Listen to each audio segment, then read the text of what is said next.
right, so today's lesson is going to be on percent yield. Percent yield is calculated by taking the actual amount of a product from the lab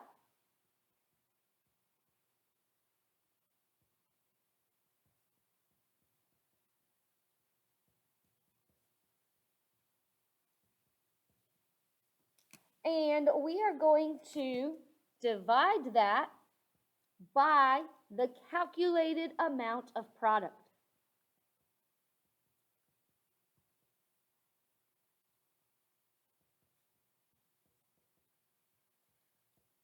And to make it a percent, we're going to multiply by 100. All right, so at this point, up to this point, we've been doing Rebecca charts to determine the amount of product that is produced. That is our calculated amount of product. Now, the reality is we don't usually get what we should get from that calculated amount for a multitude of reasons. And some of these reasons are really complex and very much involved in chemistry and some information that we don't know yet. Other reasons are because of things like, maybe you didn't mass out the exact amount, okay, that you were supposed to, or something spilled, or like lots of things could happen, okay? So the reality is we don't get what we think we should get. So the actual amount that we get, the actual divided by what we think we should get, that would be the theoretical, times 100%. So this is just a shorter way of writing it. All right, what we get in the lab, divided by theoretical, this is our Rebecca chart calculation, times 100. So let's do us a practice problem. All right, step 1. If I have 38.5 grams of silver phosphate being produced, key there, produced, when 50 grams of silver nitrate react with excess sodium phosphate. So step 1, I need a balanced chemical equation. I have silver nitrate and sodium phosphate. And it tells me, so my outsides come together, silver phosphate, and my insides come together, sodium nitrate. And I have to balance it. There we go. Now I'm going to set up my Rebecca chart. It tells me 50 grams of silver nitrate react with excess sodium phosphate. All right, so sodium phosphate, this is my excess. So I know that my silver nitrate is the limiting reactant because it tells me that the sodium phosphate is in excess. So I've been given 50 grams of silver nitrate. So step 1, I got to convert that into moles, because my Rebecca chart goes through the mole. So 50 grams of silver nitrate, the mass from the periodic table. So that means I have 0.294 moles of silver nitrate. This is the value that is coming over to my Rebecca chart. This is my before. What is my change?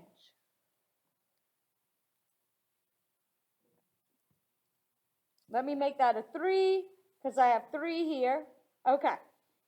So 3 over itself times 0.294 is 0.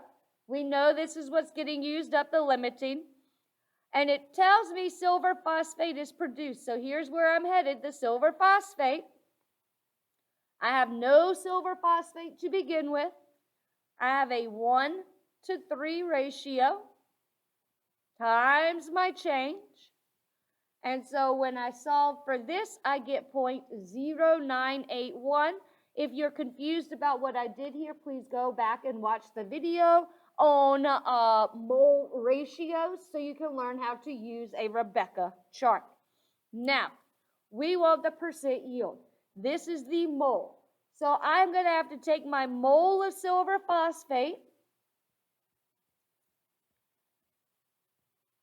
and convert it into grams.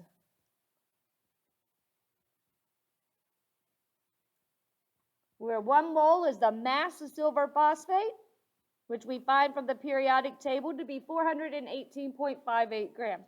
So I have 41.1 grams. So in a perfect world, if everything went right and the world was perfect, I should get 41.1 grams. Now, the problem told me that in the lab I calculated 38.5. So 38.5 is my actual value, divided by my theoretical. That's what I should get, 41.1. We're going to multiply that by 100. So when I solve for this, I have a 93.67% yield. So out of what I should have gotten, 93.67% was actually recovered. All right. Again, with a percentage, 2 decimal places. Okay, so let's do another example. It tells me how much I produced, how much C6H6 I started with, and it tells me chlorine is in excess. So step 1, I need a balanced chemical equation, and it balances, so that's cool. All right. Chlorine is in excess, so I'm going to be right here with my C6H6. So step 1, I'm going to take my mass,